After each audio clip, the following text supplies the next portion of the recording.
What is the Vendée Globe? The Vendée Globe is a race in boats around the world which happens every 4 years. The race goes around the world and starts in France in a place called Les Sables-d'Olonne. The race starts at Les Sables-d'Olonne in France with professional sailors in lots of boats. They race against each other. This is Pip Hare. She is a British solo sailor and she did this race in 2020 in a boat called Super Biggie. Pip has a new boat called Medallia. When she is racing in the Vendée Globe, she can only use wind and is not allowed to use her engine. Her boat goes up to speeds of 30 miles per hour. Her last race took 95 days to sail around the world from start to finish. She saw lots of different animals in the ocean when she was racing,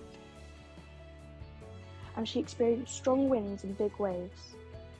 When Pip sails on her own, she only sleeps for 20 minutes at a time every 4 hours.